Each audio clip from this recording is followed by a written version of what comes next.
বিসমিল্লাহির রহমানির রহিম। আসসালামু আলাইকুম। আজকে আপনাদের সাথে আমি আমার একটা মিনি ব্লগ শেয়ার করব, আর সেটা হবে আমার আজকে সারাদিনে আমি যা যা করেছি সবই আপনাদের সাথে শেয়ার করব। আমার প্রতিদিনের রুটিন অনুযায়ী সকালবেলা আমাকে 6টায় ঘুম থেকে উঠতে হয়, উঠে মেয়েকে নাস্তা বানিয়ে দিয়ে মেয়েকে রেডি করে স্কুলে দিয়ে আসতে হয়। তো প্রতিদিনের মতো আজকেও আমি সকালবেলা তাড়াতাড়ি উঠে গিয়েছি।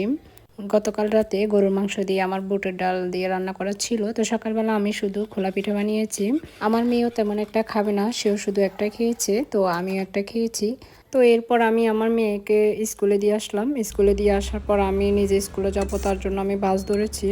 তো বাস উঠে পড়ে প্রথমে আমাকে টিকিট মারতে হবে, যেহেতু এখানে যতবারে আপনি টিকিট উঠবেন টিকিট মারতেই হবে।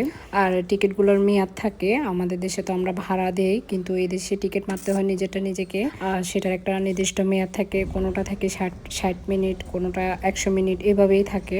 এরপর আমি সিটে বসে গিয়েছি। আর এই দেশের সিস্টেমগুলো আমার খুবই ভালো লাগে। দরজাটা অটোমেটিকলি বন্ধ হয়ে যায়, কোনো কন্ট্রাক্টর থাকে না, কোনো হেল্পার থাকে না, খুবই ভালো সিস্টেম।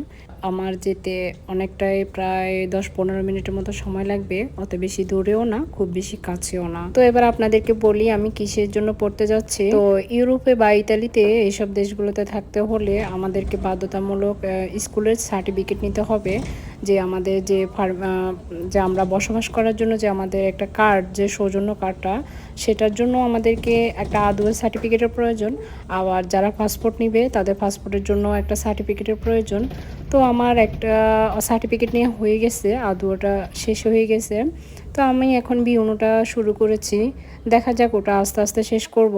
যে আপনি পড়ালেখা ছাড়াও এখানে থাকতে পারবেন, যে আপনি পড়ালেখা করতে হবে এমন না, কিন্তু বর্তমানে সবাই সার্টিফিকেটের জন্য আপনার পড়ালেখাটা বাধ্যতামূলক করতেই হচ্ছে। তো আমি আমার সময়গুলোকে ব্যস্ত রাখার জন্য স্কুলে ভর্তি হয়েছি। আমি বাস থেকে নেমে গিয়েছিলাম, নেমে সোজা ক্লাসে চলে এসেছি, ক্লাস শুরু হয়ে গিয়েছে।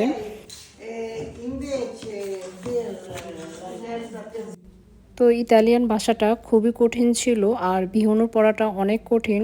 প্রত্যেকটা ভার্ব মানে এগুলো পড়তে অনেকটাই কঠিন ছিল মোটামুটি। তো আমার 2 ঘন্টার ক্লাস ছিল, আমার ক্লাস শেষ, ক্লাস থেকে বের হয়ে গিয়েছি বাস ধরার জন্য। তো আমার বাসও চলে এসেছে। তো আমাদেরকে এইভাবে প্রতিনিয়ত বাসে যাতায়াত করতে হয়, আর যাদের প্রাইভেট গাড়ি থাকে তারা প্রাইভেট গাড়ি নিয়ে যাতায়াত করে। তো প্রাইভেট গাড়ি নেওয়ার জন্য আপনার এখানে পাতেন্তার ক্লাস করতে হয়, পাতেন্তা নিতে হয়, তো ওগুলো একটু ঝামেলা। তাছাড়া এখন আপাতত প্রয়োজন মনে করতেছি না, কিন্তু ইনশাল্লাহ ট্রাই করব নেক্সট পাতেন্তার জন্য। তো এখন যেহেতু আমরা সেন্টারের মধ্যেই থাকি, সেজন্য গাড়ির অত বেশি প্রয়োজন নেই। তো এরপরে আমি বাস থেকে নেমে বাসায় চলে এসেছি, আমার 5 মিনিটের পথ ছিল। বাসায় এসে আমি রান্নাবান্না শুরু করে দিব, তার জন্য আমি সকালবেলা মাংস শক্ত মুরগিটা ভিজিয়ে রেখে গিয়েছিলাম, যাতে আসলে খুব তাড়াতাড়ি রান্না করে নিতে পারি। তো আপনারা আজকে আমার রান্নাটা ইগনোর করবেন, কেননা আমি খুব শর্টকাটে মাংসটা বসিয়ে দিয়েছি। প্রথমত পেঁয়াজ, আদা, রসুনগুলো দিয়ে বসিয়ে দিয়েছি, এরপরে হলুদ, মরিচ এবং মশলার গুঁড়ো সবগুলো একে একে দিয়ে দিয়েছি উপর দিয়ে। আপনাদের সাথে আমার প্রতিনিয়ত আমার রান্নাগুলো শেয়ার করা হয়, তাই আজকে আমি সেভাবে কোনো রেসিপি কিংবা কোনো রান্না শেয়ার করছি না, জাস্ট আপনাদের সাথে আমার আজকে কি রান্না করেছি সেটাই শেয়ার করলাম। শক্ত মুরগিটা কষিয়ে নিতে আমার অনেক খানিকটা সময় লেগেছে। তো আমার হাজব্যান্ডও চলে যাবে খাওয়া দাওয়া করে, তো তার জন্য আমি খুব একটা তাড়াহুড়ো করছি। আমার আবার গত দিনেরও কিছু রান্নাবান্না করা ছিল, যে গরুর মাংস দিয়ে বুটের ডাল দিয়েও কিছু রান্না করা ছিল। অনেকেই বলে আমাদের মেয়েদের কাজ কিসের, আমরা ঘরের বউরা কি কাজ করি, কিন্তু একটা জিনিস খেয়াল করলে দেখবেন যে আমাদের সারাদিনের কিন্তু ব্যস্ততা থাকে। যতই নিজেদেরকে একটু ফ্রি সময় বের করে, তাও আমাদের ব্যস্ততা কম বেশ থাকে। এই ধরেন আমাদের বাংলাদেশে আমরা বাচ্চাদের নিয়ে অতটা টেনশন করি না, বা একটু বড় হলে নিজেরা আসা যাওয়া করতে পারে, কিন্তু এই দেশে বাচ্চাদেরকে যতই একটু বড় হোক নিজেদেরকে নিয়ে যাইতে হয়, আসতে হয়, একা একদম ছাড়া যায় না, সবকিছুই নিজেদের করতে হয়।